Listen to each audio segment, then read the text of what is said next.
Hello મિત્રો, હું છું એનએમ માળી। હું આજે પ્રેક્ટિકલ લઈને આવ્યો છું। આયન્સ અને ઇલેક્ટ્રોન વચ્ચેનો ડિફરન્સ શું છે, બંને એક જ જેવા શબ્દો કેમ લાગે છે, પરંતુ એના માટે મેં સરસ મજાનો એક્સપેરિમેન્ટ વિચાર્યો છે। એમાં મેં એક લેમ્પ છે, લેમ્પનો જે ન્યુટ્રલ વાયર છે એ ડાયરેક્ટ જોડી દીધો છે, અને ફેજ વાયર છે એમને આ રીતે વચ્ચેથી કાપી નાખ્યો છે, જેથી આપણે જોડાણ કરીએ છીએ તો ફેજ વાયર ગ્લો થાય છે। તો મિત્રો હવે જોઈએ કે જે આ મેં 3 ગ્લાસ લીધા છે, ત્રણેય ગ્લાસમાં અલગ અલગ પાણી ભર્યું છે।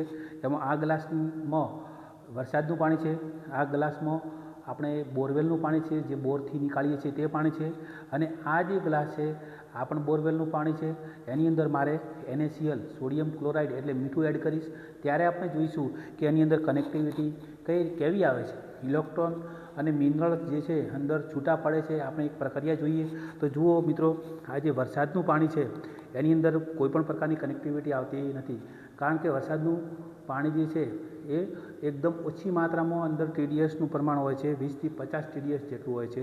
આ જે છે આપણા બોરવેલનું પાણી છે એની અંદર થોડીક વધારે માત્રામાં TDSનું પ્રમાણ હોય છે, એટલે એની અંદર મિનરલ્સનું પ્રમાણ વધારે હોય છે, જેથી કરીને જો ઇલેક્ટ્રોનનું વહન થાય છે, અંદર વાહકતા વધે છે।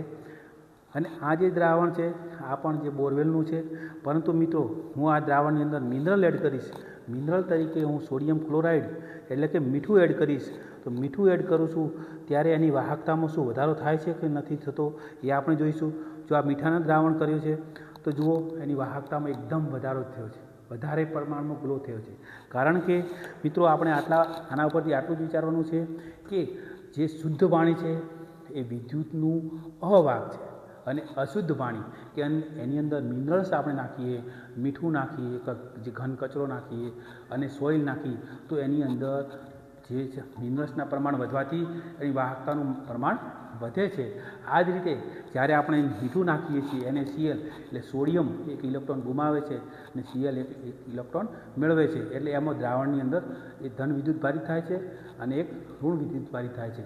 આ રીતે આયન્સ અને ઇલેક્ટ્રોનનું જે અંદર આપણે પ્રમાણ જોયું છે, આ રીતે આપણે ખબર પડી ગઈ કે આયન્સ અને ઇલેક્ટ્રોન કઈ રીતે કામ કરે છે।